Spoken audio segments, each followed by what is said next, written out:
হাসপাতালগুলোতে নেই সাপ দংশনের প্রতিষেধক এন্ট্রিভেনাম সরবরাহ, সেই সাথে নেই এই বিষয়ে প্রশিক্ষণপ্রাপ্ত চিকিৎসক। এতে সাপের দংশনে মারা যাচ্ছে অসহায় গ্রামের লোকজন। প্রতি বছর বর্ষা মৌসুমে ঠাকুরগাঁও জেলার প্রত্যন্ত গ্রাম অঞ্চলে বিষাক্ত সাপে কাটার অসংখ্য ঘটনা ঘটে। ঠাকুরগাঁও প্রতিনিধি জাকির হোসেনের রিপোর্টে বিস্তারিত জানাচ্ছেন ফয়সাল মাহমুদ। ঠাকুরগাঁও জেলা 5টি উপজেলা নিয়ে গঠিত। এই উপজেলাগুলো ভারত সীমান্ত ঘেঁষা গ্রামের প্রত্যন্ত অঞ্চলে অবস্থিত হওয়ায় বর্ষা মৌসুমে খাল, বিল, নদী, নালা, পুকুর পানিতে তলিয়ে যায়। এ সময় সেই এলাকাগুলোতে বিষাক্ত সাপের উপদ্রব বেড়ে যায়। তখন বিষাক্ত সাপ গর্ত হতে বের হয়ে ডাঙায় এবং ঘরবাড়িতে চলে আসে। কয়েকদিন ধরে প্রচুর বৃষ্টিপাত হওয়াতে সাপের উপদ্রব বেড়ে গেছে। গ্রামের মানুষকে কখনো ঘুমন্ত অবস্থায়, কখনো পথ দিয়ে হেঁটে যাওয়ার সময় কিংবা খেতে খামারে কাজ করার সময় সুযোগ বুঝে বিষাক্ত সাপ ধ্বংসন করে।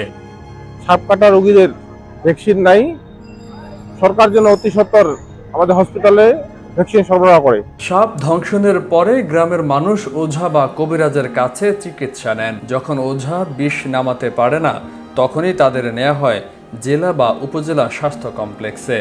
পীরগঞ্জ হাসপাতালে আমাদের সাপে কাটা রোগীদের কোনো ভ্যাকসিন নাই। আমরা চাই যেন সরকার ভ্যাকসিন সরবরাহ আমাদের পীরগঞ্জ হাসপাতালে দেয়। কিন্তু এসব হাসপাতালে এন্ট্রিভেনাম প্রতিষেধক না থাকায় রোগীকে পাঠাতে হয় পার্শ্ববর্তী কোনো বড় হাসপাতালে।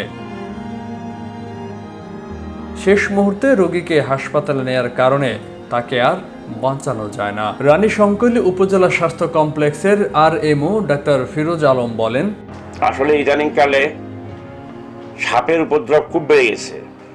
এখন এই সাপের যে অ্যান্টিভেনামের কথা বলা হচ্ছে, অ্যান্টিভেনামের জন্য আমাদের কাছ থেকে চিঠি আসছিল গত 5 তারিখে।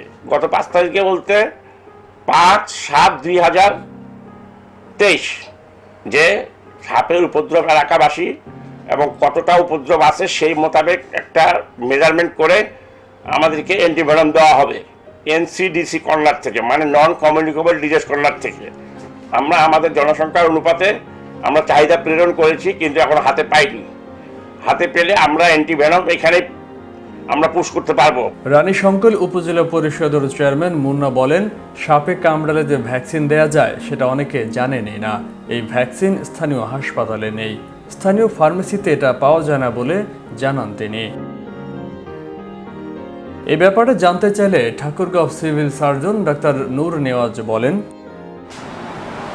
আমরা অ্যান্টিভেনম এর জন্য প্রতি মাসে আমাদের যে অ্যান্টিভেনমটা আমাদের দরকার, সেই সাপেক্ষে আমরা সদর হাসপাতালে কিছু ভেনম আমরা সরকার থেকে CDC থেকে দিয়েছে, NCD থেকে দিয়েছে, non communicable disease control program থেকে আমাদের লাইন ডাইরেক্টর স্যার এখানে দিয়েছে এবং লাইন ডাইরেক্টর স্যারের সাথে কথা হয়েছে।